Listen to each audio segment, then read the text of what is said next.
Hello guys, तो स्वागत है आप सभी का पीएस एक्सप्लेन चैनल में। तो लास्ट एपिसोड में हमने देखा था पुलिस और मैक्स बच्चे के पेरेंट्स को ढूंढते ढूंढते बिल्डिंग में आ गए होते हैं। वहाँ पे आने के बाद में वो लोग एक्सीडेंट के बारे में हर एक चीज को इन्फॉर्म करते हैं और मैक्स कंफर्म करता है कि वो बच्ची और किसी की नहीं बल्कि उन आंटी की है।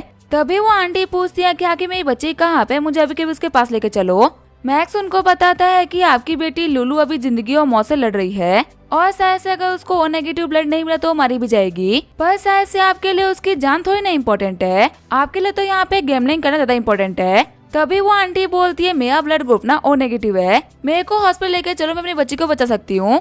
तभी एक बंदा उसको रोकते हुए बोलता है गेम तो कम्प्लीट करके जाओ, 20 मिनट में तुम्हारी कोई बच्ची नहीं मर जाएगी।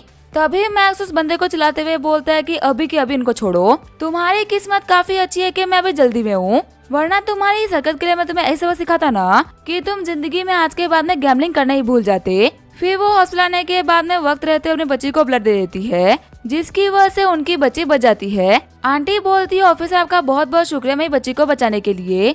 ऑफिसर बोलते हैं शुक्रिया मेरे को नहीं बल्कि इस बच्चे को बोलो, अगर इस बच्चे ने आपकी लोकेशन के बारे में नहीं बताया होता ना तो हम तो कभी आपको ढूंढ ही नहीं पाते। फिर वो ऑफिसर अपने चीफ को इन्फॉर्म करता है कि बच्ची के पेरेंट्स मिल चुके हैं। चीफ बोलते उस बच्चे को ना शुक्रिया बोलना मत भूलना, वैसे हमारी सबसे बड़ी दिक्कत तो सॉल्व हो चुकी है, पर मीडिया कवरेज की वजह से ये न्यूज ना देश भर में काफी ज्यादा पॉपुलर हो चुका है और अभी तक बच्चे के एक्सीडेंट करने वाले के बारे में हमारे पास में कोई भी इन्फॉर्मेशन नहीं। आगे हम देखते हैं चीफ को डायरेक्टर्स ऑफिस में बुलाया जाता है। डायरेक्टर बोल रहे होते हमारे ऊपर ना काफी ज्यादा प्रेशर पड़ रहा है, क्या तुम्हें केस में कुछ लीड मिला कि नहीं। चीफ बोल रहे होते हैं माफ करेगा डायरेक्टर, लेकिन अभी तक हम लोगों को कुछ भी पता नहीं चल पाया, हम लोग अभी एविडेंस कलेक्ट कर रहे हैं लेकिन वहाँ पे कोई भी कैमरा नहीं था, इसी वजह से हम लोगों को काफी सारी दिक्कतें आ रही है। तभी डॉक्टर झाओ चीफ को कॉल करते हुए बोलते हैं कि आप लोगों ने ना बहुत अच्छा काम किया है, अगर आप लोगों ने वक्त रहते हुए बच्चे की मॉम को नहीं भेजा होता ना तो हम इसको नहीं बचा पाते। जब चीफ डॉक्टर को बताने वाले होते हैं कि बच्ची की मॉम को मैक्स ने ढूंढा, तभी उनके दिमाग में अचानक से आता है कि आखिर मैक्स ने बच्ची की मॉम को ढूंढा कैसे। फिर वो कॉल रखते अपने डायरेक्टर से बोलते हैं कि डायरेक्टर एक बच्चा है जो कि लोगों को ढूंढने में ना काफी माहिर है, हमें ये तो नहीं पता कि वो कैसे और कौन सा तरीका का यूज कर रहा है, लेकिन उसने बच्चे की मॉम को ना काफी इजीली ढूंढ लिया था। डायरेक्टर बोल रहे होते अगर ऐसी बात है ना तो उस बच्चे की हेल्प लीजिए, जो भी हो 2 दिन के अंदर ये केस सॉल्व हो जाना चाहिए, क्योंकि हमारे ऊपर चेयरमैन का काफी ज्यादा प्रेशर है। फिर अपने ऑफिस में आने के बाद में चीफ बोलते हैं कि हमारे पास में तो कोई एविडेंस है नहीं, लगता है कि वांग से बात करनी होगी, अभी भी ना वो उस लड़के के साथ में है, शायद से वो कुछ कर पाए। वहीं दूसरी तरफ हमारा मैक्स सोच रहा होता है कि मेरे पास में किसी को भी ढूंढने की एबिलिटी ना सिर्फ और सिर्फ 30 मिनट के लिए थी, उसमें से 22 मिनट तो निकल चुके हैं। एक काम करता हूँ मैं 8 मिनट के अंदर ना उस ड्राइवर को ढूंढ लेता हूँ जिसने की एक्सीडेंट किया था, इससे मैं इस बच्ची को इंसाफ दिला पाऊंगा। फिर वो अपने पूरे फोकस के साथ में ड्राइवर को ढूंढना स्टार्ट कर देता है। 2 बार मैक्स सही तरीके से फोकस न करने की वजह से सिस्टम उसको गलत लोकेशन बता देता है। मैक्स सोच रहा होता है मेरे को कैसे भी करके ना सही से फोकस करना होगा, क्योंकि मेरे पास में अभी सिर्फ और सिर्फ 1 मिनट बाकी है। तभी सिस्टम उसको बताता है कि आपकी डेस्टिनेशन है हुआरोन बिल्डिंग का एरिया नंबर 1। फिर हमारा मैक्स पुलिस वाले को बोलता है कि आपको प्रमोशन चाहिए क्या, अगर आपको प्रमोशन चाहिए तो मेरे को फॉलो करिए, क्योंकि जल्दी आप इस केस के हीरो बनने वाले हो। पुलिस ऑफिसर बोलते हैं बच्चे तुम्हारे कहने का मतलब क्या है। मैक्स बोल रहा होता है जिस ड्राइवर ने एक्सीडेंट किया था ना वो हुआरोन एरिया के बिल्डिंग नंबर 1 में रह रही है, चलिए हम फटाफट से वहाँ पे चलते हैं वरना वो ड्राइवर भाग जाएगा। आगे हम देखते हैं मैक्स ऑफिसर 1 के साथ में हुआरोन एरिया में आ गया होता है। जब वो गेट के ऊपर नॉक करते तो कोई भी गेट को ओपन नहीं कर रहा होता। ऑफिसर 1 बोल रहे होते अगर आपने गेट को ओपन नहीं किया तो हमें गेट को तोड़ना होगा। तभी एक आंटी गेट को ओपन करते हुए बोलती है पुलिस ऑफिसर आप यहाँ पे क्या ढूंढ रहे हो। ऑफिसर बोल रहे होते हमें न्यूज आई है कि आपके घर में ना कुछ बहुत ही बड़ा क्राइम हुआ है, आप किसी पड़ोसी ने रिपोर्ट किया है, इसी वजह से हम लोग को चेक करना होगा। आंटी बोल रही होती है नहीं मेरे घर में तो ऐसा कुछ भी होना पॉसिबल ही नहीं, और जब तक आपके पास में सर्च वारंट नहीं होगा मैं आपको अपने घर के अंदर एंटर नहीं करने दूंगी। तभी मैक्स आंटी को धक्का देते हुए घर के अंदर एंटर कर जाता है और वो देखता है कि घर के अंदर वही कार पार्क्ड होती है जिससे कि थोड़ी पहले एक्सीडेंट हुआ था। मैक्स बोल रहा होता है आपकी जो ये गाड़ी है टूटी कैसे, कहीं ऐसा तो नहीं है कि आपने एक 4 साल की बच्ची को बेरहमी से ठोक के रास्ते में मरने के लिए छोड़ के आ गई हो और इसी वजह से शायद से आप गेट भी नहीं खोल रही थी। ऑफिसर बोलता है मैक्स इन लोगों को ना इतनी इज्जत देने की जरूरत नहीं, पुलिस स्टेशन जाने के बाद में जब इन लोगों को 4 डंडे पड़ेंगे ना तो अपने आप सारी की सारी सच्चाई ना बाहर आ जाएगी। तभी वो जो औरत होती है वो ऑफिसर के ऊपर अटैक करके भागने का ट्राई करती है, लेकिन सुपर स्पीड से वो ऑफिसर उस औरत को पकड़ लेते हैं और अपनी पूरी की पूरी टीम को इन्वेस्टिगेशन के लिए बुला भी लेते हैं। चीफ बोल रहे होते वैसे तुम्हारा बहुत बहुत शुक्रिया, तुम्हारी वजह से हम लोग का केस सोल्व हो गया। वैसे तुम्हारे नेबर ने बताया कि तुम रोजर फैमिली से बिलोंग करते हो। पहले मैं सोच रहा कि आखिर तुम्हारे पास में ना हर किसी का एड्रेस कैसे आ रहा है, लेकिन जब मेरे को पता चला ना कि तुम रोजा फैमिली से बिलोंग करते हो, तब जाके मेरे को समझ में आया कि आखिर तुम क्राइम और क्रिमिनल्स के बारे में इतना कह जानते हो। रोजा फैमिली के पास में इतना बड़ा नेटवर्क है, किसी के बारे में पता लगा ना उनके लिए चुटकियों का काम है। और पहली बार रोजा फैमिली ने ना अपने इस काम का अच्छा यूज किया है। मैक्स बोल रहा होता है, हाँ अब हम रोजा फैमिली वाले ना बहुत ही रिस्पॉन्सिबल हो चुके हैं। हम लोग अपनी जिंदगी ना एक अच्छे सिटीजन के तौर पे बिता रहे हैं। साथ ही मैक्स सोच रहा होता है, मैंने इस केस के चक्कर में अपने 20 एनर्जी पॉइंट खो दिए। तभी वो ऑफिसर मैक्स को अपना नंबर देते हुए बोलते हैं कि तुम्हें जिंदगी में कभी भी हम लोग की जरूरत पड़े ना तो पक्का से मेरे को कॉल जरूर करना। फिर इन्वेस्टिगेशन के बाद में पता चलता है कि उस औरत ने लुल्लू का एक्सीडेंट जानबूझ के किया था। रियल रीजन ये है कि लुल्लू के फादर वो औरत ना सेम ऑफिस के अंदर काम करते हैं और तकरीबन 3 साल से उन लोगों का अफेयर चल रहा था। लुल्लू के फादर ने उसे वादा भी किया था कि वो उसे शादी करेंगे, लेकिन सिर्फ वो अपनी बेटी की वजह से उसे शादी से इनकार कर दिया और सिर्फ इसी रीजन की वजह से लुल्लू उस औरत की नजर में कांटा बन गई। डे बाय डे लुल्लू की वजह से वो औरत उसके फादर दूर होते जा रहे थे। इसी वजह से उसे डिसीजन लिया कि वो लुल्लू को रास्ते से हटा देगी, लेकिन ये काम करने में भी वो फेल हो गई। पूरे के पूरे केस को कवर करने के बाद में सारा बोल रही होती है, मेरे बॉस ने मेरी काफी तारीफ करी है क्योंकि तुमने केस को सॉल्व किया था, इसी वजह से हमारे पास में ना एक्सक्लूसिव फोटोज थी। और पता है अब कंपनी में मेरी जो जॉब थी ना वो पक्की हो चुकी है क्योंकि तुमने मेरी हेल्प करी है, इसी वजह से अब मैं तुम्हें ट्रीट दूंगी। फिर आगे वो लोग अच्छे रेस्टोरेंट में आगे होते हैं। सारा मैक्स से पूछती है कि तुम्हारी कोई गर्लफ्रेंड है क्या? अगर तुम्हारी कोई गर्लफ्रेंड ना हो तो मैं तुम्हें अपने दोस्त से इंट्रोड्यूस करवा सकती हूँ। वही शर्माते हुए मैक्स बोल रहा होते है, क्या गर्लफ्रेंड?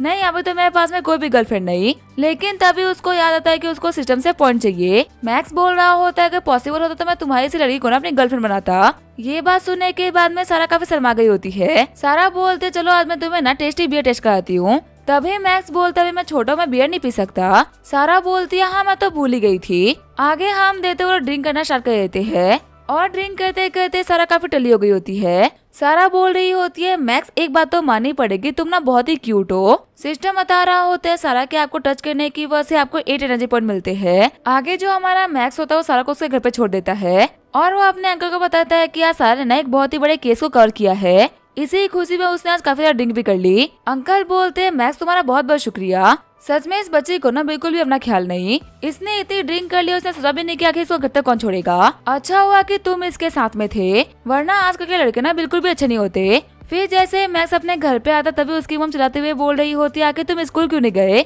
मैक्स बोलता है कि मैं सारा की हेल्प कर रहा था केस को रिकॉर्ड करने में, इसी वजह से मैं स्कूल नहीं जा पाया। चिल्लाते हुए मैक्स की मॉम बोल रही होती है, सारा अपनी जॉब कर रही है और वहीं तुम्हें तो अभी अपनी यूनिवर्सिटी के एग्जाम ही पास करने हैं। अगर तुम ग्रेजुएट नहीं हो पाए ना तो तुम्हें सच में कैमरामैन का ही काम करना पड़ेगा। अब जाओ जाके पढ़ाई करो, इन सारे फालतू कामों में ना दिमाग मत लगाओ। मैक्स बोल रहा होता है, क्या फिर ने कॉल करके आपको मेरी कंप्लेंट करी है? ज्यादातर ना वही काम करता है। तभी मैक्स की मॉम बोल रही होती है, नहीं एक लड़की ने कॉल किया था जिसका नाम जिया था, वो मुझसे पूछती थी कि तुम स्कूल क्यों नहीं आए। आगे हमें अगले दिन का सीन दिखाया जाता है। हम देखते हैं मैक्स को जो कि स्कूल आ गया होता है। तभी उसके पास में आते हुए टीचर जैंग बोल रहे होते हैं, मैक्स तुमने कल के टेस्ट को अटेंड नहीं किया था, इसी वजह से तुम चलो मेरे साथ में कल के सारे टेस्ट देने के लिए। जब मैक्स टीचर ऑफिस में बैठ के टेस्ट दे रहा होता है तभी वो देखता है कि सारे टीचर्स की नजर उसी के ऊपर होती है। मैक्स सोच रहा होता है, आखिर लोग मेरे को ऐसे क्यों देख रहे हैं? लगता है कि मैं बढ़ते मार्क्स की वजह से ना सभी को मेरे ऊपर शक होना स्टार्ट हो चुका है। लेकिन मैं टीचर, जब तक मेरे पास में चैट जीपीटी सिस्टम है ना, आप लोग पता नहीं लगा सकते कि मेरे इतने कमाल के मार्क्स कैसे आ रहे हैं। फिर वो अपने सिस्टम का यूज करते हुए फटाफट सारे क्वेश्चन को सॉल्व कर देता है। वहीं उसकी खतरनाक स्पीड को देखते हुए टीचर्स काफी ज्यादा शॉर्ट हो गए होते हैं। पेपर को सॉल्व करते हुए मैक्स बोल रहा होता है, इतना आसान पेपर तो काफी इजिली सॉल्व हो गया। वहीं टीचर जैंग सोच रहे होते हैं, ये टेस्ट पेपर ना वो नहीं था जो कि कल बच्चों ने दिया था। ये इतना हार्ड टेस्ट पेपर है कि ग्रेजुएट बंदे बिना इसको सॉल्व नहीं कर सकते। और ये बच्चा सिर्फ 45 मिनट के अंदर पूरे के पूरे पेपर को सॉल्व करके चला गया। और जहाँ तक मैं देख पा रहा हूँ इसे सारे के सारे आंसर सही करे हैं। खुश होते हुए टीचर जैंग बोल रहे होते, ठीक है मैक्स तो अपने क्लास में जाओ, जाके पढ़ाई करो। टीचर जैंग के पास में आते हुए दूसरे टीचर बोल रहे होते, इस बच्चे ने कुछ ज्यादा जल्दी पेपर को सॉल्व नहीं कर दिया, ऐसा लगा था कि ये बच्चा ना सही से क्वेश्चन को पढ़ तक नहीं रहा। दूसरी टीचर बोल रही होती है, इस पेपर के अंदर कुछ क्वेश्चन ऐसे थे ना जिनको बिना कैलकुलेटर के सॉल्व कर ही नहीं सकते, लेकिन वैसे क्वेश्चन का भी ये बच्चा ना रैंडमली आंसर करके चला गया। एक टीचर बोल रहे होते, पता है मेरे को ना इस बच्चे को देख के लगा था कि इसके पास में कोई ना कोई आंसर की पड़ी हुई है और ये आंसर की को ना कॉपी करके आंसर लिख रहा है। हालांकि हम लोगों ने देखा कि इसके पास में कोई भी आंसर की नहीं थी, लेकिन इसके लिखने का तरीका ना कुछ वैसा ही था। टीचर जैंग बोल रहे होते, शायद से आप लोगों ने ना पहली बार इस बच्चे को क्वेश्चन करते हुए देखा है, इसी वजह से आप लोग इतने शॉक्ड हो रहे हो। मैंने इससे पहले भी इस बच्चे का एक टेस्ट लिया था जिसकी टाइमिंग सिर्फ 20 मिनट थी, लेकिन फिर भी इस बच्चे ने ना क्वेश्चन पेपर को सॉल्व कर दिया था। और इससे ही बड़ी बात तो ये है कि लास्ट पेपर की तरह ही ना इस पेपर में भी इसके फुल मार्क्स आए हैं। तो अभी सारे टीचर्स आगे बढ़ते हुए बोल रहे होते, ये तो बिल्कुल हो नहीं सकता, हम लोगों को भी चेक करने दीजिए। पेपर को चेक करते हुए टीचर बोल रही होती है, आखिर इसने मैथ्स के क्वेश्चन को इतना इजीली कैसे सॉल्व कर लिया। अगर सच में ये बच्चा ना मैथ्स के क्वेश्चन को भी इतना इजीली सॉल्व कर पा रहा है तो मैं बोल सकती हूँ कि हमारे चना को भी ना अपना आंसर मिल चुका है। दूसरे टीचर बोल रहे होते एक बच्चा जो कि हमेशा ना हर एग्जाम में फेल होता था वो एकदम से जीनियस बन चुका है। कहीं ऐसा तो नहीं है ना कि ये बच्चा चीटिंग करने के लिए हाईटेक एयरफोर्स का यूज कर रहा है। दूसरी टीचर बोल रही होती है ये तो बिल्कुल ही इम्पॉसिबल है। अगर मान लेते हैं कि इसके पास में ईयरफोन भी होगा तो इसको क्वेश्चन तो नहीं पता होंगे ना। टीचर जैंग बोल रहे होते इसमें ना शक करने वाली कोई बात नहीं है, लगता है कि हमारा स्कूल काफी आगे जाने वाला है, क्योंकि मैं गारंटी कर सकता हूँ कि इस बच्चे का फ्यूचर ना बहुत ही ब्राइट है। जैसे ही मैथ्स क्लास में आता है वो देखता है सिल्ली को जो ये खुद तो सॉल्व कर रहा होता है। मैक्स सोच रहा होता है ये कमी है ना हमेशा टफ क्वेश्चन को लेके आता है और बोर्ड पे सॉल्व करके हमेशा फ्लेक्स करता है। शिल्ली बोल रहा होता है पता है टीचर ने बोला है कि अगर हम लोगों ने इस क्वेश्चन को सॉल्व कर लिया तो हम लोग को एंट्रेंस एग्जाम में टॉप करने से कोई भी रोक सकता। जिन बोलता है सिल्ली तू बोर्ड के ऊपर ट्रिग्नोमेट्री सॉल्व कर रहा है, तू उम्मीद भी कैसे कर सकता है कि हम लोग इतने हार्ड क्वेश्चन को सॉल्व कर सकते हैं। देख मेरे को पता है कि तेरे को शो ऑफ करने की बहुत ही आदत है, लेकिन ये क्वेश्चन ना तेरे औकात के पार है। जिया भी बोल रही होती है इस क्वेश्चन में दिमाग लगाने का ना कोई मतलब नहीं। मैक्स बोल रहा होता है तुम लोग ना सिल्ली को एडवाइस मत करो, वो कहावत नहीं सुनी तुम लोगों ने, वो फटे तो फटे लेकिन नवा भी ना घटे, ये कहावत ना इसी के लिए बनी है। तभी सिल्ली बोल रहा होता है तुम लोग को पता है हमारे दोस्त मैथ्स के लिए ना सारे क्वेश्चन सेम ही होते हैं, भले ही तुम लोग यहाँ पे 2+2 लिख दो या फिर ट्रिग्नोमेट्री, इसको आएगा तो दोनों में से कोई भी नहीं। तुम्हें पता है इसकी रोजा फैमिली के ब्लड लाइन में ना पढ़ाई नाम की चीज ही नहीं है, इसकी किस्मत में सिर्फ और सिर्फ एक ही चीज लिखी हुई है जो कि है गुड्डा बनना। मैक्स खड़ा होते हुए बोल रहा होता है तुम्हारी ब्लड लाइन में तो पढ़ाई थी ना,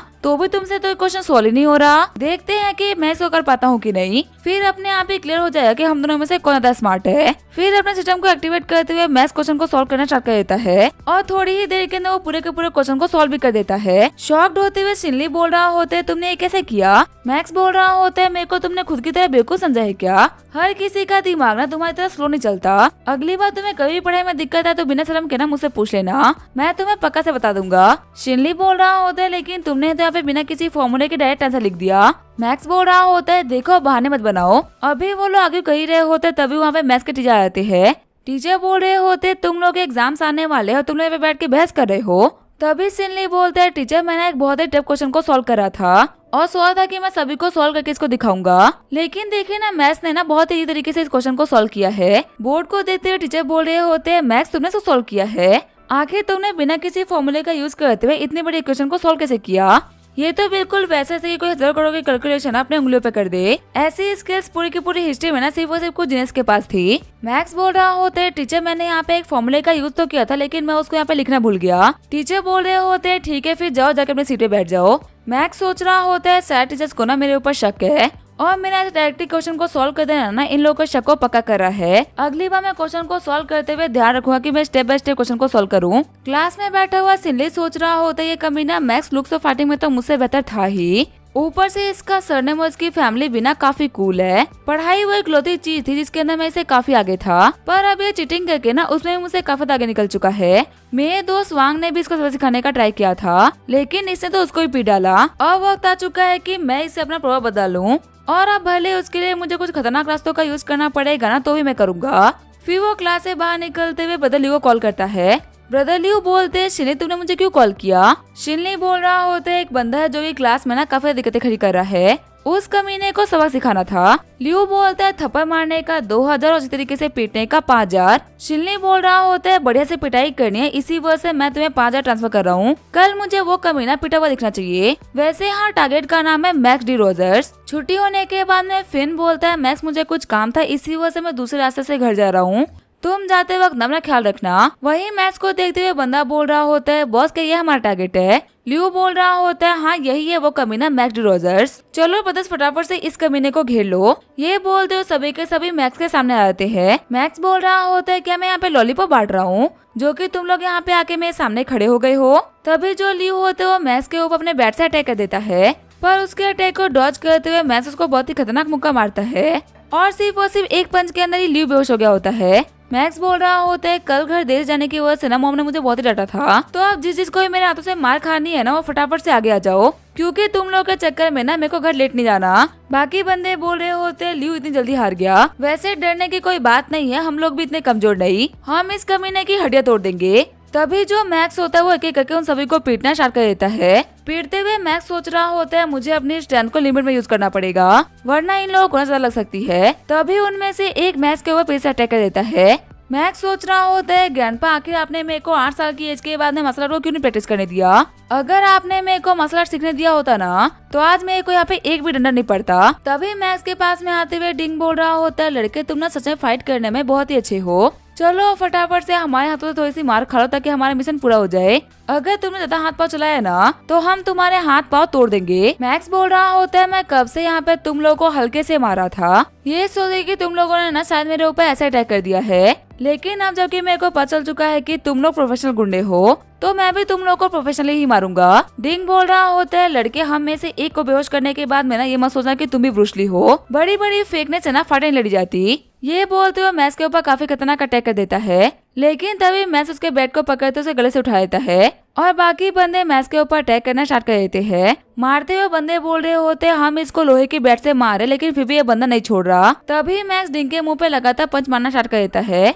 और मैक्स उसको तब तक मारता रहता कि उसके सारे के सारे दांत नहीं टूट जाते। अपने बॉस की हालत को देखते हुए बाकी सारे बंदे काफी तक घबरा गए होते हैं। तभी लियो और बाकी सारे बंदे हिम्मत करते हुए अटैक करने के लिए आगे बढ़ते हैं। वहीं हाथ में पाइप लेते हुए मैक्स बोल रहा होता है अब असली मजा आएगा, तुम्हें लोहे की पाइप से मारने में बहुत ही मजा आ रहा था ना, अब खा के देखो कि लोहे की पाइप से लगती कैसी है। ये बोलते उन सभी को एक ही साथ में पीट देता है। भागते हुए डिंग बोल रहा होता है ये कमीना तो मॉन्स्टर है, लेकिन तभी मैक्स उसको किक करते हुए पटक देता है। उसका गला पकड़ते हुए मैक्स बोल रहा होता है मुझे बताओ कि मुझे पीटने के लिए तुम्हें किसने भेजा है। तभी डिंग बोलता है हमारे धंधे का उसूल है जान दे देंगे लेकिन काम देने वाले का नाम नहीं देंगे। तभी मैक्स डिंग को थप्पड़ लगाना स्टार्ट कर देता है। मैक्स बोल रहा होता है लगता है कि तुमने कुछ ज्यादा ही बॉलीवुड की मूवीज देख ली है। तभी डिंग बोलता है प्लीज मुझे मारना बंद करो, मुझे नहीं पता कि तुम्हें किसने मारने के लिए बोला है, मेरे को तो बस मेरे बॉस ने बोला कि तुम्हें पीटना है। मैक्स बोल रहा होता है तो फिर जाके अपने बॉस को बोल देना कि आज के बाद में ना वो कभी भी मेरे सामने ना आए। अगली बार अगर तुम लोगों ने मेरे ऊपर अटैक किया ना तो मैं इस बार तुम लोग को जिंदा छोड़ रहा हूँ, लेकिन अगली बार मैं तुम लोग को यहीं पे दफना दूंगा। तो इसी वजह से पहले 100 बार सोच लेना उसके बाद में अटैक करना। और हाँ अपने दोस्तों के यहाँ से लेके निकल जाओ इससे पहले कि मैं पुलिस आ जाए। मैं तो रोजा फैमिली से बिलोंग करता हूँ, मैं तो छूट जाऊंगा, पर इतनी कम एज में तुम लोग का फ्यूचर खराब हो जाएगा। ये बोलते हुए हमारा मैच वहाँ चला जाता है। वहीं एक बंदा लियो के पास में आते हुए बोल रहा होता है अब हम क्या करेंगे। लियो बोल रहा होता है उस कमीने सिल्ली ने हम लोग को बताया नहीं कि हमारी फाइट ना इतने टफ बंदे से हो रही है। उसने तो मुझसे कहा था कि मुझे ना एक पढ़ाकू बंदे को पीटना है, अब 5,000 जरा तो हमारी इलाज में लग जाएंगे। तभी उसका साथी बोलता है एक बंदे ने हम सभी को पीट दिया, अगर ये न्यूज बाहर फैल गई तो हमारा नाम कितना खराब हो जाएगा ना। लियो बोल रहा होता है मेरे पास में काफी अच्छा आइडिया है, इस कमीने मैच की किस्मत में ना मार खाना लिखा जा चुका है, अब भले ये काम हम करें या फिर हमारे बॉस। फिर वो डिंग के पास में आते हुए बोलता है तुम ठीक हो ना। डिंग बोलता है लेकिन उस कमीने ने मार मार के मेरे सारे दांत तोड़ डाले। लियो बोल रहा होता है चलो तो काफी अच्छा है, अभी हम सभी की कंडीशन ना काफी ज्यादा खराब है, हम फटाफट से मार्शल लियांग के पास में चलते हैं। जब वो देखेंगे ना कि किसी ने उनके साथी को इतनी बुरी तरीके से मारा है तो वो पक्का से हम लोग का रिवेंज लेंगे। बाकी सारे बंदे बोल रहे होते अगर मार्शल लियांग इसके अंदर इन्वॉल्व हो रहे हैं ना तो पक्का से वो कमीना मैक्स तो नहीं बचने वाला। सीन चेंज होता है, हम देखते हैं मार्शल लियांग को जो कि एक बंदे से हफ्ता वसूल कर रहा होता है। शॉपकीपर बोल रहा होता है आजकल बिजनेस ना इतना अच्छा नहीं चल रहा, तो क्या आप प्लीज प्रोटेक्शन फीस को थोड़ा सा कम कर सकते हो क्या। लियांग बोल रहा होता है मिस्टर झाओ आपका बिजनेस लोगों से चलता है और हमारा बिजनेस आपसे चलता है, देखिए अगर आप प्रोटेक्शन फीस दे रहे हो तो आपके दुकान के ऊपर ना कभी भी कोई खतरा नहीं आता, लेकिन अगर आपने प्रोटेक्शन फीस देना कम किया और कभी किसी और गैंग ने आपके ऊपर अटैक कर दिया तो हम लोग आने में देर हो सकती है। अगर हमारे सिर्फ और सिर्फ 5 मिनट देर आने की वजह से किसी ने आपके पूरे के पूरे दुकान को डिस्ट्रॉय कर दिया ना तो आपका बहुत ही भारी नुकसान हो जाएगा, तो इसी वजह से फायदे में रहो, पूरी की पूरी वसूली दो, क्या पता तुम्हारी दुकान तक पहुंचने से पहले तुम्हारी दुकान डिस्ट्रॉय हो जाए। मिस्टर झाओ बोल रहे होते क्या प्लीज थोड़े चार्जेस को कम नहीं कर सकते। तभी झाओ कॉलर पकड़ते हुए लियांग बोल रहे होते टकले में कब से तेरी बकवास सुन रहा हूँ, अगर तूने एक बार और कीमत को कम करने के लिए कहा ना तो मैं तेरे को पक्का जान से मार डालूंगा। तुझे क्या लगता है क्या तू यहाँ पे सब्जी खरीदने के लिए आया है क्या, जो कि अपनी बार्गेनिंग स्किल्स मेरे ऊपर यूज कर रहा है। तभी मिस्टर झाओ का बॉडीगार्ड बोल रहा होता है तुम हमारे मिस्टर झाओ के ऊपर अटैक नहीं कर सकते, और आखिर यहाँ पे ये कैसे गुंडागर्दी है, क्या यहाँ पे कोई नियम और कानून नहीं है क्या। लियांग बोल रहा होता है यहाँ का नियम भी मैं हूँ और कानून भी मैं हूँ, लगता है ना कि तू इस इलाके में नया है इसी वजह से तेरे को पता नहीं कि मैं इस इलाके का बाप हूँ, अगर मैं टकले को मार के यहाँ पे गाड़ भी दूं ना तो भी पुलिस में कुछ भी नहीं बिगाड़ सकती। लियांग को तो गुस्से में देख के झाओ बोल रहा होता है प्लीज हम लोग को माफ कर दीजिए, मैं पूरी की पूरी प्रोटेक्शन फीस देने के लिए तैयार हूँ, प्लीज आप इस बच्चे को माफ कर दीजिए। लियांग बोल रहा होता है अगर मैंने इसको आज माफ कर दिया तो इसकी हिम्मत ना काफी ज्यादा बढ़ जाएगी, इसी वजह से इसकी हिम्मत तोड़नी जरूरी है। ये बोल उस बॉडीगार्ड को काफी खतरनाक पंच मार देता है। बॉडीगार्ड की कंडीशन को देखते हुए झाओ बोल रहा होता है, मैं प्रोटेक्शन फीस को ना 10 गुना बढ़ा रहा हूँ, क्या मैं प्लीज अपने बॉडीगार्ड को ऐसे लेके चला जाऊं? लियांग बोल रहा होता है, अब तुमने कही ना सही बात, अगर तुमने पहले ये कर लिया होता ना तो इस बेचारे को घायल नहीं होना पड़ता। तभी जो कियांग होती है बदल लियांग के कंधे दबाने लगती है। कियांग बोल रही होती है, हमारे बदल लियांग को ना इतनी छोटी छोटी बातों पे गुस्सा नहीं होना चाहिए। लियांग बोल रहा होता है, गुस्सा करने का मन तो मेरा भी नहीं करता, लेकिन जब कोई पैसे की बात करता है ना तो मेरे को बहुत ही गुस्सा आता है। तभी वहाँ पे लियो उसके बंदे आ जाते हैं। लियांग पूछता है, आके तुम लोग के साथ में ये क्या हुआ? लियो बोलते है, बदल लियांग हम सभी लोगों को ना पीटा गया है। लियांग बोल रहा होता है, तुम लोग की हालत देख के लग रहा है कि तुम कोई ना कोई गैंग वॉर करके आ रहे हो, कितने बंदों तुम लोग को मिलके पीटा है? तभी लियो बोलता है, सिर्फ और सिर्फ एक ही बंदा था, एक नॉर्मल सा हाई स्कूलर। गुस्सा करते हुए लियांग बोल रहा होते है, 4 प्रोफेशनल गुंडे एक हाई स्कूल के बच्चे के हाथों पिट के आ गए, और अब तुम लोग यहाँ पे आके चीज मेरे को ब्रेवली बता भी रहे हो। क्या तुम लोग को घर पे खाने मिलता है कि तुम लोग इतने कमजोर हो चुके हो? और अगर तुम लोगों को लगे कि तुम फाइट जीत नहीं सकते तो फिर आके तुम लोगों ने एक हाई स्कूलर से फाइट करी ही क्यों? तभी लियो बोलता है, बॉस लियांग हम लोग के पास में फाइट करने का एक बहुत ही बड़ा रीजन था। आज मुझे मेरे बहुत ही पुराने दोस्त ने कॉल करा और उसने हेल्प मांगी। आपको तो पता ही है ना कि हमारे सबसे ऊपर दोस्ती आती है, इसी वजह से मैं सोचा कि मैं उस कमीने को सबक सिखाऊंगा, लेकिन मुझे पता नहीं था कि वो कमीना ना इतना पावरफुल निकलेगा। आपको पता है उसने मुझे पीटते हुए क्या बोला? उसने मुझे बोला कि बॉस लियांग ना कुत्ते का बच्चा है, और उस कुत्ते के बच्चे के साथ ही ना बिल्ली के बच्चे हैं, सभी के सभी बहुत ही वीक और बेकार है। बॉस लियांग बोल रहे होते हैं, हाई स्कूलर की इतनी मत कि वो हमारे बारे में बकवास करेगा। लियो बोल रहा होता है, सिर्फ और सिर्फ इतना ही नहीं, उसने डिंग को तो इतना पीटा है ना कि उसके सारे के सारे दांत टूट गए। लियांग बोल रहा होता है, तुम लोगों ने काम करने के लिए कितने पैसे लिए है? तभी लियो बता रहा होता है, पूरे 3000 युआन। लियांग बोल रहा होता है, 2000 मेरे को दे दो और 1000 का यूज करते हुए अपना इलाज करा लो। वैसे वो कमीना कौन से के हमारे बारे में सही फालतू बकवास करी है? तभी लियो बोल रहा होता है, उस कमीने का नाम है मैक्स डी रोजर। लियांग सोच रही होती है, क्या ये तो मेरे क्लास के मैक्स की बात कर रहा है? लियांग बोल रहा होता है, क्या तुम इस मैक्स को जानती हो क्या? लियांग बोल रही होती है, ये कमीना मेरा डेस्कमेट है। आपको पता है जो लड़का है ना मैक्स, ये बहुत ही बुरा है, ये मौके का फायदा उठाते हुए मेरे को टच करने का ट्राई करता है। अगर आप इसको सबक सिखा ही रहे हो ना तो आप इसको 2 मुक्के मेरी तरफ से ही मारना। लियांग बोल रहा होता है, इस कमीने की इतनी मत होगी कि मेरी गर्लफ्रेंड के ऊपर हाथ डालेगा। कियांग बोल रही होती है, इस कमीने को सबक सिखाने के लिए ना मेरे पास बहुत ही कमाल का आइडिया है। इसकी एक गर्लफ्रेंड है जो कि हमेशा इसका साथ देती है। आप ऐसा भी कह सकते हो कि उसकी एक गर्लफ्रेंड है, उसकी सबसे बड़ी वीकनेस है। लियांग बोल रहा होता है कि जो इसकी गर्लफ्रेंड है वो बहुत ही खूबसूरत है क्या? कियांग बोल रही होती है, हाँ वो हमारे कैंपस की नंबर 1 ब्यूटी है, वो मेरी जितनी खूबसूरत तो नहीं लेकिन मेरे बाद में ना सबसे खूबसूरत है। लियांग बोल रहा होता है, इसका मतलब आज मेरे राइट में तुम और लेफ्ट में लड़की होने वाली है। कियांग बोल रही होती है, मुझे इन सबसे फर्क नहीं पड़ता, लेकिन सबसे पहले उस कमीने मैथ्स को सबक सिखाओ। जिया के साथ तुम्हें जो भी करना हो तुम कर लेना। वहीं दूसरी तरफ हम देखते हैं मैथ्स को जो कि बोल रहा होते हैं, उन कमीनों की वजह से मेरे कपड़े ना काफी तक खराब हो चुके हैं। अगर मैं इस हालत में घर पे गया तो डैड को पता चला कि मैंने फाइट करी है और फालतू में इस सिटी में गैंग वॉर स्टार्ट हो जाएगी। आखिर मैं ऐसा क्या करूं जिसकी वजह से मैं बच जाऊं और डैड को पता नहीं चले कि मैंने फाइट करी है। तभी मैथ्स के पीछे सराहते हुए बोल रही होती है, तुम यहाँ पे क्या कर रहे हो? काफी देर हो गई, तुम घर क्यों नहीं गए? तभी उसको देखते हुए मैथ्स काफी सो रहा आता है। सारा बोल रही होती है कि तुमने फाइट करी है और अब तुम ये सोच रहे हो कि तुम घर कैसे जाओ, क्योंकि अगर तुम्हारे डैड ने तुम्हें देख लिया तो तुम्हें डांटेंगे। चलो फिर ठीक है, मैं तुम्हारी हेल्प कर देती हूँ, अब अपना मुंह बंद करो, मैं पीछे पीछे आओ। मैक्स बोल रहा होता है, लेकिन सारा हम जा कहाँ रहे हैं? कहीं तुम मुझे बेवकूफ बना के घर तो लेके नहीं जाओगी ना? तभी सारा मैक्स को खुद के घर पे लेके आ जाती है। मैक्स बोल रहा होता है, अंकल आंटी कहाँ पे? आज घर पे नहीं दिख रहे। सारा उसको बताती है कि आज मेरी कजिन की शादी थी, इसी वजह से वो लोग ना आज वापस नहीं आएंगे। तुम यहाँ पे बैठो, मैं तुम्हारे लिए फर्स्ट एड किट लेके आती हूँ। मैक्स सोच रहा होता है अभी घर में सिर्फ और सिर्फ हम दोनों है, ये पॉइंट्स कमाने का ना बहुत अच्छा मौका हो सकता है।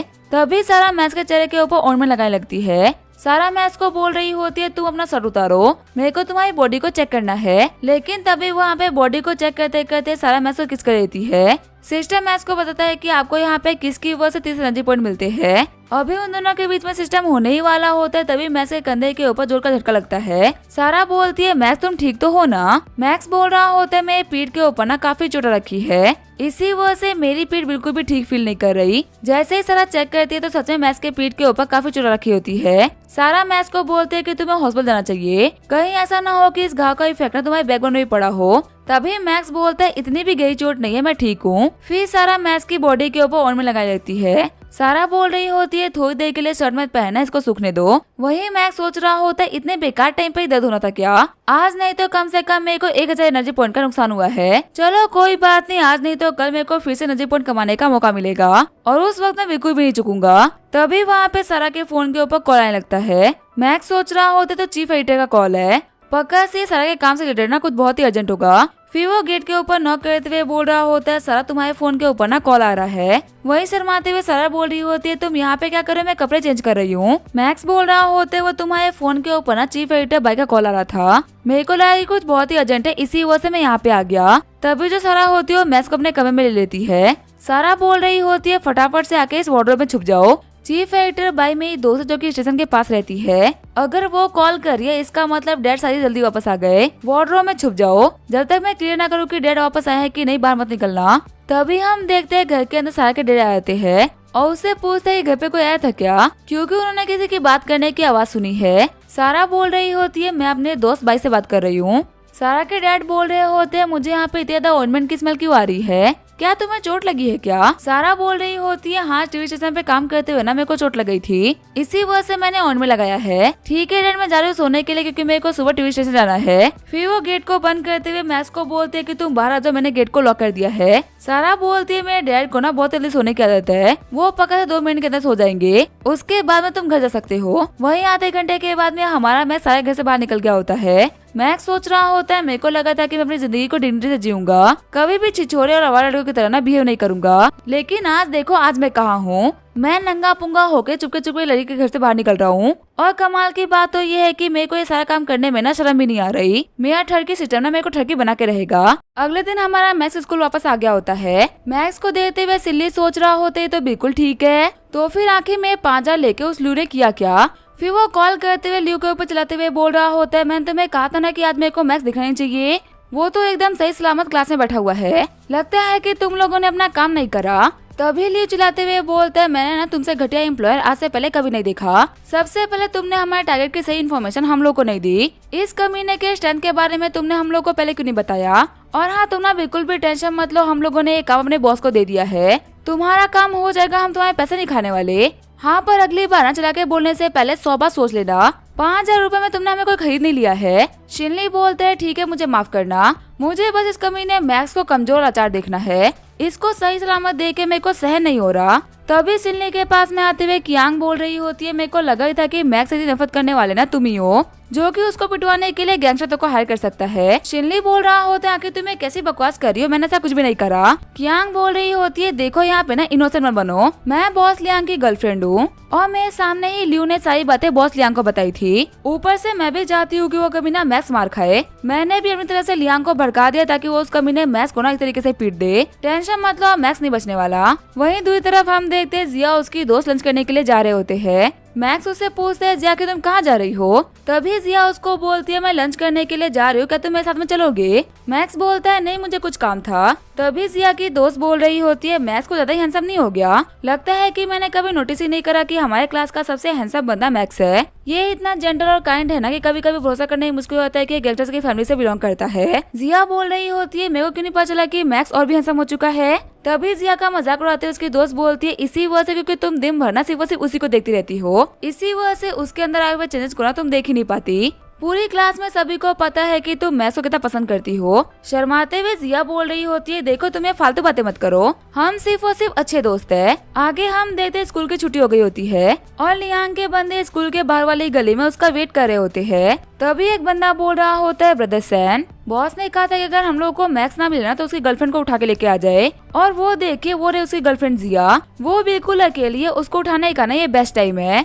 थोड़ी देर बाद में मैक्स के पास में दौड़ते हुए जिया की दोस्त आती है। मैक्स बोल रहा होता है क्या हुआ बीवी, आखिर तुम इतनी घबराई हुई क्यों लग रही हो, और आखिर जिया कहाँ पे है, तुम दोनों तो घर जा रहे थे ना। वी बताती है कि कुछ गुंडों ने जिया को किडनैप कर लिया। वहाँ पे कोई था भी नहीं, इसी वजह से हम हेल्प के लिए भी किसी को बुला नहीं पाए। ये सुनते ही कि जिया किडनैप हो चुकी है, दौड़ते हुए मैक्स स्कूल के बाहर जाता है, लेकिन तब तक वो लोग जिया को लेके जा चुके होते हैं। तभी मैक्स के फोन के ऊपर लियांग का कॉल आता है। लियांग बोल रहा होता है, मैक्स डी रोजर, अगर तुम्हें अपनी गर्लफ्रेंड चाहिए ना तो पहाड़ी के पीछे वाली जगह पे आ जाओ। अगर तुम वक्त रहते हुए यहाँ पे आ गए तो तुम इसको बचा लोगे, और अगर तुम यहाँ पे नहीं आए ना तो कल तक तुम्हारी गर्लफ्रेंड मेरी बन चुकी होगी। मैं आज रात को उसको ऐसे ट्रीट करूंगा ना कि वो कल से तुम्हारे बारे में सब कुछ भूल जाएगी। मैक्स बोल रहा होता है, आखिर तुम हो कौन और तुमने जिया को क्यों पकड़ा? लियांग बोल रहा होता है, अगर तुम्हें ये सब कुछ जानना है तो फटाफट से पीछे वाले जंगल पे आ जाओ। मैक्स सोच रहा होता है, पक्का से ये एक ट्रैप है, लेकिन अगर मैंने पुलिस को कॉल करा तो वो लोग ना जिया के साथ में कुछ भी कर सकते हैं। मुझे पता है कि वहाँ पे जाने में खतरा है, लेकिन मेरे को जिया के लिए ना ये खतरा उठाना पड़ेगा।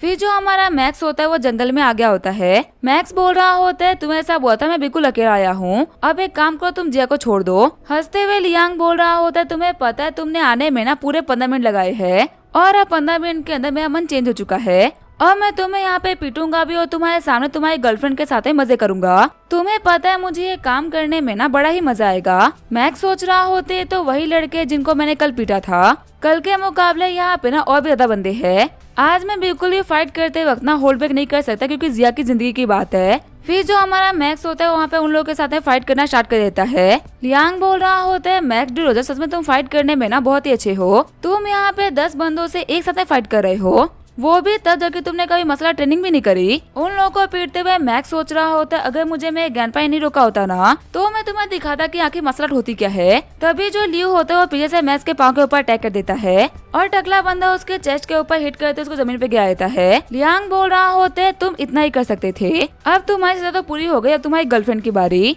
ये बोलते हुए मैक्स को काफी खतरनाक पंच मार देता है। तभी सिस्टम बोलता है, होस्ट, क्या अपनी स्ट्रेंथ को डबल करना चाहोगे? 4 एनर्जी पॉइंट के बदले में आपकी स्ट्रेंथ ना 10 मिनट के लिए डबल हो जाएगी। तभी अपने पॉइंट्स को यूज करते हुए मैक्स बोल रहा होता है, कमीने सिस्टम, मैं कब से यहाँ पे मार खा, तुझे पहले नहीं बोलना चाहिए था। चलो कोई बात नहीं, दे सही, और मैं इन लोग को दिखाऊंगा कि आखिर पार होती क्या चीज है। तभी फिर से एक बंदा मैक्स के ऊपर बैट से अटैक करता है, लेकिन सिर्फ एक पंच के अंदर मैक्स उसकी हड्डियां तोड़ देता है। अपने हाथ में बैट को लेते हुए मैक्स बोल रहा होता है, समझ लो कि ये तुम लोग हो। फिर वो उस बैट को मोड़ते हुए बोल रहा होता है, इस बैट की तरह ही ना अब मैं तुम लोग को मोड़ने वाला हूँ। अगर तुम्हारी मम्मी ने तुम लोगों को अमूल का दूध पिलाया है ना तो फिर आ जाओ मुझसे फाइट करने के लिए। वही वहाँ पे मैक्स की इतने स्ट्रेंथ को देखते हुए सभी लोग की फट गई होती है, लेकिन फिर भी हिम्मत करते हुए लियो और टकला बंदा अटैक करने के लिए आगे बढ़ते हैं, लेकिन सिर्फ और सिर्फ एक पंच के अंदर मैक्स उन लोगों को नॉक कर देता है। घबराते हुए लियांग बोल रहा होता है, आखिर ये कैसी मॉन्स्टर स्ट्रेंथ है? मैंने पावरफुल तो काफी सारे लोग देखे, लेकिन इसके पास में सिर्फ और सिर्फ खड़े होने की वजह से ना मेरे को सांस लेने में काफी तकलीफ हो रही है।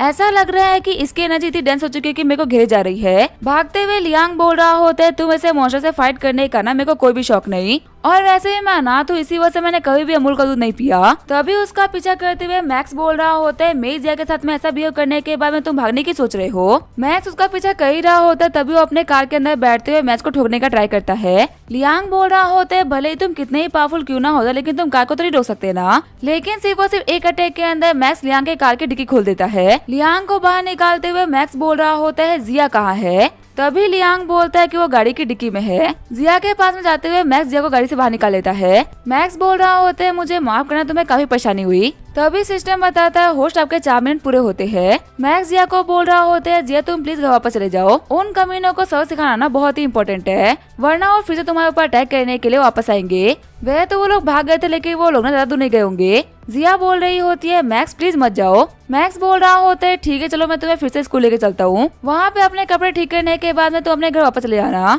जब वो लोग वापस स्कूल आते हैं तो मैक्स जिया को बोल रहा होता है, अब से तुम अपने घर ना अपने दोस्तों के साथ ही जाना, अकेले जाने में बहुत ही खतरा है। वही हम देखते हैं विवी ने जिया के और भी काफी सारे दोस्तों को स्कूल बुला लिया होता है। जिया के दोस्त बोल रहे होते तो काफी अच्छी बात है कि जिया बिल्कुल ठीक है, फटाफट से वापस क्लास में आ जाओ, टीचर शायद से स्कूल में ही है, कहीं वो तुम लोग को देख ना ले। तभी उसके पास में आते हुए टीचर सन बोल रहे होते हैं, वहीं पे रुको बच्चों, आखिर तुम इतने क्लोजली क्यों खड़े हो? टीचर सन बोल रहे होते हैं, मेरे को लगा था कि ये नॉर्मल बच्चे होंगे, लेकिन इनमें से एक मैक्स है जो कि हमारे स्कूल का जीनियस है, वहीं दूसरी है जिया जो कि हमेशा अपने क्लास में टॉप करती है। इतने ब्रिलियंट बच्चों को मैं पनिश नहीं कर सकता, पर आखिर ये लोग इतने क्लोज क्यों है? फिर टीचर सन चलाते हुए बोल रहे हो, तो तुम लोग को पता है ना कि तुम लोग स्कूल में बॉयफ्रेंड गर्लफ्रेंड नहीं रह सकते। अच्छे स्कूल आने का मतलब ये नहीं है कि तुम लोग स्कूल में ही सब कुछ करोगे। तभी मैक्स बोल रहा होता है, टीचर सन आप ना हम लोग गलत समझ रहे हो, मैंने जिया को इसी वजह से पकड़ रखा क्योंकि उसको चोट रखी है, टीचर सन बोल रहे होते क्या जिया को चोट आई है, फटाफट से इसको लेकर तो मेडिकल रूम में जाओ। तभी जिया को गोद में लेते हुए मैक्स बोल रहा होते चल नहीं सकती, इसी वजह से मुझको इसको गोद में लेना होगा। टीचर सन बोल रहे होते सच में इंजर्ड तो है ना, कहीं ऐसा तो नहीं है कि तुम मुझे बेवकूफ बना रहे हो। फिर जिया को उठाते हुए मैक्स फटाफट से मेडिकल रूम में भाग जाता है। टीचर सन बाकी सारी लड़कियों को बोल रहे होते स्कूल खत्म हुए पूरे के पूरे 4 घंटे बीत चुके हैं, आखिर तुम लोग अभी तक यहाँ पे क्या कर रही हो, जाओ फटाफट से अपने अपने घर जाओ। वहीं जिया को मेडिकल रूम में लाने के बाद में मैक्स बोल रहा होता चलो मैं फटाफट तुम्हारा फर्स्ट एड कर देता हूँ। जिया बोल रही होती है मैक्स क्या तुम्हें फर्स्ट एड करना आता है। मैक्स उसको बताता है कि जब वो छोटा था ना तब वो मार्शल आर्ट को प्रैक्टिस किया करता था और मार्शल आर्ट को प्रैक्टिस करते हुए ना कभी कभी उसको चोट लग जाती थी। तब उसे ग्रैंडपा ने उसको बताया था कि खुद को हील करने के लिए ना कैसे फर्स्ट एड करते हैं। वो जो अभी ऑइंटमेंट लगाएगा ना उससे थोड़ा बहुत जलन सा फील होगा लेकिन कुछ ही देर में सब कुछ ठीक हो जाएगा। वहीं जो दूसरी तरफ टीचर सन होते वो क्लास में आ गए होते हैं और उन्होंने जिया के चोट के बारे में टीचर जैंग को बता दिया होता है। टीचर जैंग बोल रहे होते आपको पता मैंने सुना है कि मैक्स के ऊपर कुछ बाहर के गैंगस्टर्स ने अटैक किया था, पक्का से जिया के चोट का वास्ता ना उन्हीं गैंगस्टर से होगा। तभी टीचर टियान पूछती है टीचर सन आखिर आप कैसे गैंगस्टर्स और चोट के बारे में बात कर रहे हो, क्या मैक्स को चोट लगी है क्या। टीचर सन बताते हैं मैक्स को नहीं बल्कि जिया को चोट लगी है। मैक्स जिया को लेके मेडिकल रूम के अंदर गया है पर देखने में तो मैक्स की हालत बिना काफी तक खराब लग रही थी। टीचर तियान बोलती है दोनों ही बच्चे ना पढ़ने में बहुत ही अच्छे हैं, ऐसे बच्चों का इंजर्ड होना हमारे स्कूल के लिए बिल्कुल भी सही नहीं। एक काम करिए आप दोनों घर जाइए क्योंकि बहुत ही लेट हो चुका है। मेरे घर पे तो कोई भी नहीं है, इसी वजह से अगर मैं थोड़ी लेट भी जाऊंगी ना तो भी कोई बात नहीं, मैं इन दोनों बच्चों को घर भेजने के बाद में घर चली जाऊंगी। तभी दोनों टीचर बोलते हैं आपका शुक्रिया मिस टियान, हमें तो लगा था कि इन बच्चों के चक्कर में ना आज हम लोग को और भी यहाँ पे रुकना पड़ेगा। फिर जैसे ही मिस टियान मेडिकल रूम के बाहर आती है उनको अंदर से बहुत ही अजीब अजीब आवाज आ रही होती है। जिया बोल रही होती है मैक्स मुझे ना बहुत ही दर्द हो रहा है। वही मैक्स बोल रहा होता है बस 2 सेकंड रुको मेरा काम हो गया। शर्माते हुए मिस टियान गेट खोलती है और बोलती है कि तुम लोग यहाँ पे कर क्या रहे हो।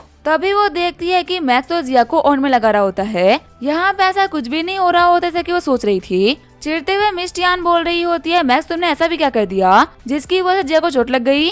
मैक्स बोल रहा होता है चोट जिया को लगी और आप शक मेरे ऊपर कर रहे हो। मिस टियान बोल रही होती है फटाफट से खड़े हो जाओ, मैं तुमसे इसी वजह से पूछ रही हूँ क्योंकि मेरे को पता है कि जिया को चोट ना तुम्हारी वजह से आई है। फिर वो उसके शर्ट को ऊपर करते हुए बोल रही होती है मेरे को तो ये भी पता है कि यहाँ पे जिया ज्यादा इंजर्ड ना तुम हो। फिर वो उसके शर्ट को उतारते हुए बोल रही होती अब तुम यहाँ पे फटाफट से बैठ जाओ, मैं तुम्हारा फर्स्ट एड कर देती हूँ। जिया सोच रही होती आखिर मेरे को मिस टियान से इतनी जल्दी से क्यों फील हो रही है। वही ऑइंटमेंट में लगाने के बाद में मिस टियान बोल रही होती है तुम खड़े हो जाओ, मेरे को तुम्हारे पाँव को भी चेक करना है।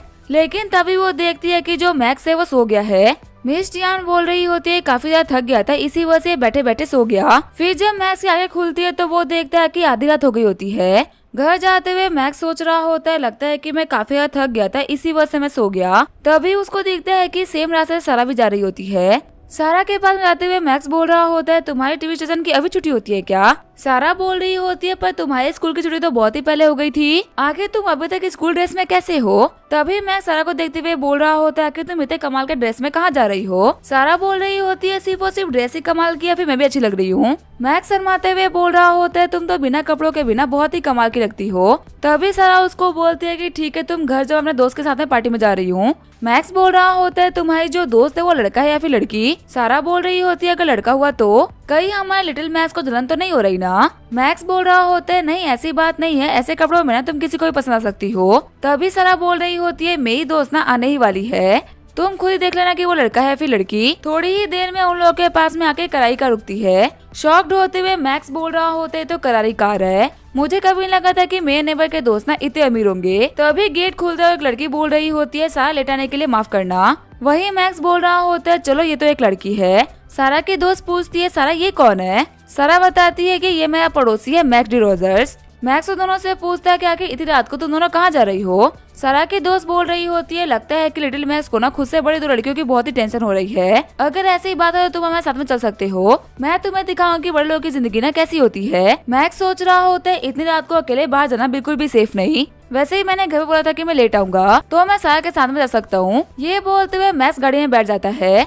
सारा की दोस्त बोल रही होती है अपनी सीट बेल्ट ना अच्छे से बांध लेना बच्चे, क्योंकि अभी इसकी स्पीड ना काफी बढ़ने वाली है। फिर वो बहुत ही स्पीड के साथ अपनी गाड़ी को चलाना स्टार्ट कर देती है और जल्दी वो लोग अपने डेस्टिनेशन में पहुंच जाते हैं। सारा की दोस्त बोल रही होती है गाड़ी तो कब की रुक गई और तुम अभी तक अंदर बैठे हुए हो, लगता है कि तुम्हें ज्यादा स्पीड की आदत नहीं। जब मैक्स वहाँ पे उतरता है तो वो देखता है कि पार्किंग लॉट में काफी सारी लग्जरी कार पार्क होती है। मैक्स पूछता है सारा की ये कौन जगह है। सारा बताती है कि तुम्हें वो सामने लड़का दिख रहा है, वो इस पूरी सिटी का ना सबसे अमीर बंदा है चैन चूटियान। चैन चूटियान को ना रेसिंग करना काफी ज्यादा पसंद है और वो एक प्रोफेशनल रेसर है। इसी वजह से उसने यहाँ पे आज रेसिंग के लिए ना सिटी के हर एक दूसरे अमीर बंदे को इनवाइट करा है। और क्योंकि मेरी दोस्त लेंजिया काफी ज्यादा अमीर है, इसी वजह से मुझे भी यहाँ पे आने का मौका मिल गया। नॉर्मली इस रेसिंग कोर्ट के अंदर ना किसी भी रिपोर्टर को आने की परमिशन नहीं होती, लेकिन लेंजिया की वजह से मुझे यहाँ पे आने की परमिशन मिल गई और मैं यहाँ पे सभी का इंटरव्यू भी ले सकती हूँ। सच में ये ना बहुत ही एक्सक्लूसिव खबर होगी। तभी लेंजिया के पास में आते हुए चूटियान बोल रहा होता है, मिस लेंजिया आपने यहाँ पे आके मेरे रेसिंग कोर्ट की शान बढ़ा दी। लेंजिया बोल रही होती है, चूटियान देख के लग रहा है कि तुमने आज की रेसिंग के लिए बहुत ही तैयारी कर रखी है। तभी चूटियान बोल रहा होता है, आखिर तुम्हारे साथ में एक खूबसूरत लड़की कौन है। लेंजिया बोल रही होती है, मैंने तुम्हें कहा था ना कि ये मेरी दोस्त सारा है, ये एक रिपोर्टर है जो कि यहाँ पे सभी लोगों का इंटरव्यू लेगी। देखो तुम एक बहुत ही घटिया और चीप इंसान हो, मेरे दोस्त के सामने अपना घटिया पन्ना शो मत करना वरना मैं तुम्हें बिल्कुल नहीं छोड़ूंगी। वहीं आगे बढ़ते हुए चूटियान बोल रहा होते, एक रिपोर्टर की सैलरी ना 10,000 युआन पर मंथ होती है, मैं तुम्हें एक रात के लिए 30,000 युआन दूंगा, क्या तुम मेरे साथ में आना चाहोगी। वहीं आगे बढ़ते हुए मैक्स चूटियान का हाथ पकड़ लेता है। मैक्स बोल रहा होता है, अपने इन घटिया हाथों को ना सारा से दूर रखो, अगर तुमने फिर से ऐसे हरकत करने का ट्राई भी करा ना तो इससे कोई फर्क नहीं पड़ता कि तुम अमीर हो या फिर गरीब, मैं तुम्हें पटक के पीटूंगा और तुम्हारे ये बॉडीगार्ड्स बिना तुम्हें बचा नहीं पाएंगे। चूटियान बोल रहा होता है, इस लड़के को यहाँ पे कौन लेके आया। वहीं सारा बोल रही होती है, मिस्टर चंद माफ करेगा ये मेरे साथ है। चूटियान बोल रहा होता है, क्योंकि तुमने मेरे को ऑफेंड किया है इसी वजह तुम मेरे कंपटीशन में नहीं आ सकते। वहीं चिढ़ते हुए लेंजिया बोल रही होती है, देखो यहाँ पे फालतू हरकतें मत करो, तुमने कल हाँ बोला था अब ना क्यों कर रहे हो। तभी चूटियान बोल रहा होता है, अगर तुम बोलोगी तो मैं तुम्हारे लिए काम कर सकता हूँ, मैं इन लोगों को आने दूंगा, वैसे भी तुम मेरी फियांसे हो, तुम्हारे डैड ने मुझे अपने सन इन लॉ के तौर पे तो एक्सेप्ट कर ही लिया है। चिल्लाते हुए लेंजिया बोल रही होती है, तुम्हें मेरे डैड ने एक्सेप्ट किया है, मैं नहीं मानी, और वैसे भी तुम्हें से चीप इंसान को कौन पसंद कर सकता है। चूटियान बोल रहा होता है, भले ही तुम कितना ही मना क्यों ना करो लेकिन मैं तुम्हारे ऊपर गिव अप नहीं करूंगा, वैसे भी तुम्हारा तो कोई बॉयफ्रेंड भी नहीं है ना, तो फिर आखिर तुम मुझे किस हिसाब से मना कर रही हो। लेंजिया सोच रही होती है, अगर मेरे पास में कोई बॉयफ्रेंड होता ना तो मैं पक्का से इसको मना कर पाती। तभी लेंजिया बोल रही होती है, तुमसे किसने कहा कि मेरे पास में बॉयफ्रेंड नहीं है, मेरे पास में बॉयफ्रेंड है जो कि तुमसे ज्यादा यंग है और हाँ काफी ज्यादा हैंडसम भी है। फिर वो मैक्स को पकड़ते हुए बोलती है, ये देखो ये है मेरा बॉयफ्रेंड। हंसते हुए चूटियान बोल रहा होता है, तुम्हारे डैड ना कभी भी इतने गरीब बंदे को अपना सही लो एक्सेप्ट नहीं करेंगे और मुझे ही पता है कि तुम्हारा टेस्ट ना इतना भी खराब नहीं है कि तुम इसको चूज करो। तुम रैंडमली किसी को भी पकड़ के बोलोगे कि वो तुम्हारा बॉयफ्रेंड है तो तुम्हें क्या लगता है कि मैं मान जाऊंगा। तभी जो लेंजिया होती है वो मैक्स को चिस पे किस कर लेती है। ये देखते हुए चूटियान और सारा की आंखें बाहर आ गई होती है। लेंजिया मैक्स को काने बोलती है कि तुम मेरे साथ में एक्टिंग करो, मैं तुम्हें इसके बदले में ना काफी सारे पैसे दूंगी। तभी सिस्टम बताता है कि होस्ट आपको इस किस के लिए ना 30 एनर्जी पॉइंट मिलते हैं। एक्टिंग करते हुए मैक्स बोल रहा होता है, हाँ मैं हूँ लेंजिया का secret boyfriend max D Rogers, मैं तब से इसका बॉयफ्रेंड हूँ जब मैं पेंसिल यूज करता था और ये पेन, हम काफी सालों से डेट कर रहे हैं लेकिन हमने कभी भी किसी को पता नहीं लगने दिया। रोते हुए चूटियान बोल रहा होता है, अगर तुम्हारा बॉयफ्रेंड कोई अमीर और हैंडसम बंदा होता ना तो मैं हार ही मान लेता, पर आके तुमने इस गरीब को क्यों चुन लिया। अगर बात यहाँ पे लुक्स की है ना तो मैं तुम्हारे लिए प्लास्टिक सर्जरी कराने के लिए तैयार हूँ। लेंजिया बोल रही होती है, मेरे को खुद से यंग लोग ना काफी ज्यादा पसंद है और तुम तो मेरे सेम एज के होने के बावजूद बिना मेरे से 10 साल बड़े लगते हो, तुम सर्जरी से अपना फेस तो चेंज करवा सकते हो लेकिन अपने एज को तो रिवर्स नहीं कर सकते ना, इसी वजह से तुम्हारा तो कोई चांस ही नहीं बनता। फिर वो सभी को और भरोसा दिलाने के लिए मैक्स को एक और किस दे देती है। सिस्टम बोल रहा होता है, होस्ट आपको इस किस के लिए ना 100 पॉइंट्स मिलते हैं। मैक्स सोच रहा होता है आखिर लड़की करना क्या चाहती है, अगर यहाँ पे पॉइंट्स की बात नहीं होती तो मैं कभी भी एग्री नहीं करता। रोते हुए चूटियान बोल रहा होता है, तूने मेरे दिल के ना 1000 टुकड़े कर दिए, मैं ये बात मानता हूँ कि लड़का मुझसे एज में और लुक्स में काफी बेहतर है, पर मैं इसको तब तक तुम्हारे लिए वर्दी नहीं मानूंगा जब तक ये मेरे को ना रेस में नहीं हरा देता। मैक्स बोल रहा होता है, तुम्हें चूजे को ना कोई भी रेस में हरा सकता है, वो तो अभी मैं जगा हुआ हूँ, अगर मैं नींद में भी होता ना तो भी मैं तुम्हें हरा देता। मैक्स को चाबी देते हुए लेंजिया बोल रही होती है, दिखा दो इसे कि आखिर यहाँ पे रियल फॉर्मूला 1 रेसर कौन है। तभी सारा बोलते, तुम लोगों ने बताया नहीं कि तुम लोग डेट कर रहे हो। वो दोनों बोलते, अरे हम तो एक्टिंग कर रहे थे, हम तो बस उस बेवकूफ से ना पेड़ छुआ जाते थे। खुश होते हुए सारा बोल रही होती है, अच्छा ऐसी बात है क्या। लेंजिया बोल रही होती है, मैक्स दिखा दो कि तुम कितने कमाल के हो। मैक्स बोलता है, लड़के तुम ना बिल्कुल भी टेंशन मत लो, तुमने एक बिल्कुल सही इंसान के ऊपर भरोसा करा है, तभी मैक्स को याद आता है कि वो तो अभी बहुत ही छोटा है, उसके पास कोई लाइसेंस भी नहीं और ऊपर से उसको तो गाड़ी चलाना ही नहीं आता। जब रेस स्टार्ट होने वाली होती है तभी सभी लोग देखते हैं कि मैक्स की गाड़ी बंद है। लेंजिया बोल रही होती है आखिर मैक्स क्या कर रहा है, उसने अभी तक गाड़ी को स्टार्ट क्यों नहीं करा। 3, 2, 1 होते ही रेस स्टार्ट हो जाएगी और ये तो अभी तक गाड़ी भी स्टार्ट नहीं कर रहा, इंजन को गर्म होने में टाइम लगता है। वही मैक्स सोच रहा होता है किस बटन से गाड़ी ऑन होती है। तभी रेस स्टार्ट हो जाती है और काफी स्पीड के साथ में चूटियान अपनी गाड़ी को लेके आगे निकल जाता है। सारे बंदे बोल रहे होते हैं कि हमारे रेसर नंबर 2 गाड़ी क्यों नहीं चला रहे, क्या उनको अपने स्किल्स पे इतना भरोसा है कि वो सामने वाले बंदे को प्रोवोक कर रहे हैं। मैक्स सोच रहा होता है नहीं, प्रोवोक की तो कोई बात ही नहीं, यहाँ पे तो मेरे से गाड़ी स्टार्ट ही नहीं हो रही। उस कमीने चूटियान ने बेट लगाया था कि जो भी हारेगा ना उसको अगले बंदे को बीजा देना होगा। आखिर में इतने सारे पैसे कहाँ से लेके आऊंगा। तभी सिस्टम बोल रहा होता है होस्ट 5 एनर्जी पॉइंट के बदले में ना मैं आपको वर्ल्ड का बेस्ट ड्राइवर बना सकता हूँ। खुश होते हुए मैक्स बोल रहा होता है आखिर तुम इतना लेट क्यों बोलते हो, क्या तुम्हें मेरे को पसंद होते हुए देख के मजा आता है। फिर जो हमारा मैक्स होता है वो भी अपनी गाड़ी लेके आगे बढ़ जाता है। लेंजिया बोल रही होती है मैक्स ने बहुत ही बड़ी बेवकूफी करी है, मैक्स चूटियान से ना बहुत ही पीछे रह चुका है और वो कभी भी उसकी बराबरी नहीं कर सकता। वही चूटियान बोल रहा होता है लड़के आज मैं तेरे को दिखाऊंगा कि आखिर अपने बड़ों से पंगा क्यों नहीं लेते। ये रेस में इतने डिफरेंस से जीतने वाला हूँ ना कि देख के लगेगा ही नहीं कि कोई रेस भी थी। तभी ड्रिफ्ट मारते हुए हमारा मैक्स उसे काफी करीब आ जाता है। चूटियान सोच रहा होता है आखिर इतनी तरीके से गाड़ी को कैसे संभाल पा रहा है, लगता है कि मैंने इस बच्चे को ना काफी हल्के में ले लिया, पर कोई बात नहीं, भले ये कितना भी अच्छा क्यों रहा हो लेकिन ये मेरे को पार नहीं कर पाएगा। ये बोलते वो भी अपने गाड़ी को टॉप स्पीड में चलाने लगता है। मैक्स सोच रहा होता है मैंने अपने कार के टॉप स्पीड को टच कर लिया है, अब अगर मुझे इस बंदे से जीतना है ना तो मेरे को टर्न के ऊपर बिना फुल स्पीड में गाड़ी चलानी होगी। 2-3 ड्रिफ्ट के बाद में वो चूटियान के बहुत ही करीब आ गया होता है। चूटियान सोच रहा होता है जितनी इस बच्चे की उम्र है ना मैं तब से गाड़ी चला रहा हूँ, आखिर मैं यहाँ पे इसे कैसे हार सकता हूँ। लगता है कि मुझे अपने हेडलाइट का यूज करते हुए इसको अंधा करना पड़ेगा। ये वही टेक्निक है, इसका यूज करते हुए मैंने प्रोफेशनल चैंपियनशिप भी जीती थी। वही जब मैक्स की आंखों में लाइट पड़ती है तो उसको थोड़ी देर के लिए कुछ भी नहीं दिखता, लेकिन सिस्टम के इंस्ट्रक्शन के साथ में वो काफी इजीली गाड़ी को टर्न कर लेता है और चूटियान से अच्छा खासा आगे निकल जाता है। घबराते हुए चूटियान बोल रहा होता है आंखें बंद करके भी इतनी कमाल की गाड़ी को चला पा रहा है। वही मैक्स बोल रहा होता है सिस्टम तुम तो कमाल के हो। फिर उस कंपटीशन को हमारा मैक्स जीत भी आता है। मैक्स के पास में आते हुए सारा बोल रही होती है मैं तो एक बार के लिए ना काफी डर गई थी, जब तुम गाड़ी ऑन नहीं कर पा रहे थे ना तब मेरे को लगा था कि शायद तुम्हें गाड़ी चलाने ही नहीं आती। वही चूटियान गुस्से में मैक्स को देख रहा होता है क्योंकि पूरी सिटी के सामने उसकी ड्राइविंग स्किल ना एक मजाक बन के रह चुकी है। लेंजिया बोल रही होती है तो अब रूल्स के हिसाब से निकालो हमारे बीजा। तभी वो चूटियान होते हुए मैक्स को बीजा दे देता है। मैक्स सोच रहा होता है मैंने जिंदगी में पहली बार ना इतना पैसा एक साथ देखा है, सच में अमीरों की दुनिया ना काफी अलग होती है। इसने मुझे इतने सारे पैसे ऐसे ही दे दिए जैसे कि कुछ भी ना हो। चूटियान बोल रहा होता है मैक्स डी रोजर्स आज से ना तुम मेरे कट्टर दुश्मन हो, तुमने मुझसे मेरी लड़कियों में इज्जत दोनों छीन ली, जब तक मैं इन दोनों को तुमसे वापस नहीं ले लेता ना तब तक मेरा नाम भी चूटियान नहीं। वही जो मैक्स होता है वो चूटियान को इग्नोर करते हुए गाड़ी की तरफ जाने लगता है। बॉडीगार्ड बोल रहा होता है बॉस वो लड़का ना बहुत ही लकी था, सच्चाई तो ये है कि स्किल्स ना आप ही की बेहतर है और रही बात लेंजिया की तो यहाँ पे बहुत ही बड़ी गलती कर रही है आपको ना चुन के, आप तो एक खड़ा ही रहो, बस उन्हीं को हीरे की पहचान नहीं। चूटियान बोल रहा होता है मुझे पहले से पता है, पर मैं लेंजिया के पीछे सिर्फ इस वजह से नहीं था क्योंकि मैं उसे प्यार करता हूँ, रियल रीजन तो उसकी फैमिली की प्रॉपर्टी है। लैन फैमिली की वो इकलौती वारिस है, अगर मुझे अपनी चैन फैमिली का हेड बना है ना तो मैं वो कैसे भी करके लैन फैमिली को अभी तरफ करना होगा और उसका सिर्फ और सिर्फ एक ही रास्ता है जो कि है लेंजिया। वहीं दूसरी तरफ जो हमारा मैक्स होता है वो सारे के सारे पैसे लेंजिया को देने लगता है।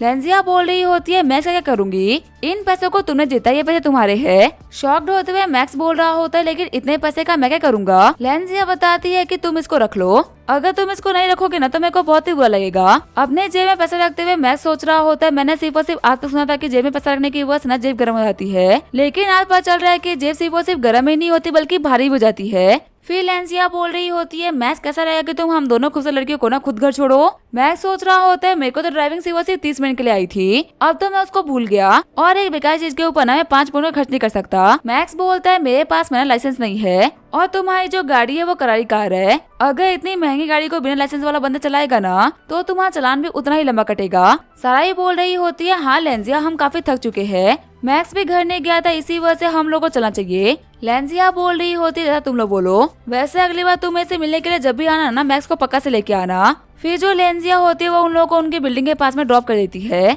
मैक्स सोच रहा होता है सरा की वजह से मेरे को ना बहुत सारा बेनिफिट हुआ है, पर मैंने एक चीज नोटिस करी है कि वापस आने के बाद से ही नहीं मुझसे बात नहीं कर रही, क्या यहाँ पे कुछ हुआ है क्या। फिर मैक्स बोलता है, सारा मैंने तुम्हारी वजह से ना काफी सारे पैसे कमाए हैं, क्या तुम मेरे साथ डिनर पे जाना चाहोगी? सारा उसको बताती है कि मेरे को बहुत ही थकान फील हो रही है, इसी वजह से मेरे को घर जाना है, और वैसे भी तुम इन पैसों का यूज करते हुए ना उन लोगों को ट्रीट देना जो कि तुम्हारी उम्र के और तुम्हारे दोस्त है। तभी सारा का हाथ पकड़ते हुए मैक्स बोल रहा होता है कि तुम्हें लेंजे जलेसी फील हो रही है। सारा बोल रही होती है, नहीं नहीं मुझे पता है कि तुम लोग ना एक्टिंग कर रहे थे, आखिर मैं जलस क्यों फील करूंगी। मैक्स बोल रहा होता है, सारा इसे फर्क नहीं पड़ता कि लेंजिया के पास में कितना ही पैसा क्यों ना हो या फिर भले वो कितनी खूबसूरत क्यों ना हो, लेकिन वो लड़की नहीं जिसको मैं पसंद करता हूँ, जिसको मैं यहाँ पे पसंद करता हूँ ना वो तुम हो। मेरे कहने का मतलब ये था कि मेरे को ना तुम्हें से लड़की काफी ज्यादा पसंद है। सीन चेंज होता है, लैन फैमिली का सीन दिखाया जाता है। जब लेंजिया चुपके चुपके घर के अंदर एंटर करती है तभी उसके पीछे उसके ग्रैंडपा आते हैं। घबराते हुए लेंजिया बोल रही होती है, ग्रैंडपा अभी तक सोए नहीं क्या? ग्रैंडपा बोल रहे होते हैं, मैं ना एक बहुत ही कमाल का सपना देख रहा था, लेकिन किसी की शोर करने वाली गाड़ी ने ना मेरी नींद खोल दी।